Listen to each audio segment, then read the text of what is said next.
In May of 1990, WCW has the pay-per-view Capital Combat, where your team, the Midnight Express, faced Tom Zenk and Brian Pillman. Also on that show was the Oh, appearance of Jesus Robocop. Christ. Did you get to meet Robocop? If so, did you talk to him, have a meal with him, exchange phone numbers? Thank you. No, I Rob. didn't, and here's why. Because this was one of the biggest goddamn abortions in the history of wrestling. I was on the creative team at the time that this fucking ill-conceived abortion was conceived. And the instructions we were given was, okay, who was the guy's name? Peter Weller, I believe it was Robocop. Well, he was the actor in the films. I'm sure No, that's not. that was the guy that actually showed. Even worse. Yeah, shit. The real guy. No because Turner Broadcasting had gotten the rights somehow to Robocop 2 or Return of Robocop or whatever the fuck. The pay-per-view was sold as the Return of Robocop, a bad movie that nobody wanted to see to begin with. And the pay-per-view advertising was, you would have thought, unless you were in on what was going on, you would have thought that it was the sequel to the movie, the bad movie in the first place.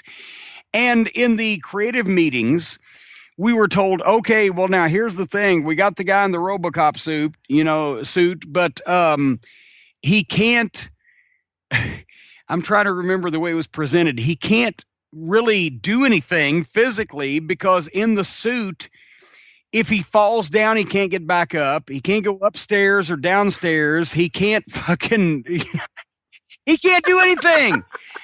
But he's going to be there. So they put me in a cage at ringside in the Midnight Express's U.S. Tag Team title match against Brian Pillman and Tom Zenk. But that was the excuse for the cage being at ringside, that later on they would throw Sting in and Robocop would come out and spread the bars with his superhuman strength and free Sting to save the baby faces. So the cage I was in was a gimmick cage where they told me, well, don't dare pull on the bars because they're gimmicked, and don't fucking rattle it or you'll blow the deal. You see where I'm going with this? So I had to be thrown in the cage at ringside and not try to shake or rattle the cage bars or do anything to upset the gimmick cage. And so basically you're in a cage and you can't get anything. Yes, exactly. You know that. Jim Herd, the fucking idiot that was in charge of WCW at the time and was responsible for WCW not making any money at all from October 1988 when they bought the company until mid 1996 when Bischoff finally convinced them to open the checkbook and hire some of Vince's stars. That 8-year dark ages period was all because of Jim Herd. Oh my God. They had a great match. The Midnight, Pillman and Zenk always had a great match, but I was a non-entity because I was in a gimmick cage that I could not. Yeah, you see where I'm going with this. So no, I didn't meet Robocop, didn't shake hands with him, didn't have a meal with him, didn't exchange numbers with him because I was incensed that he was on the program and preventing us from doing any actual pay-per-view business, thanks to Jim fucking Herd. And I know he's still alive somewhere in St. Louis, and if he's listening, which I'm sure he's not, fuck you, Herd.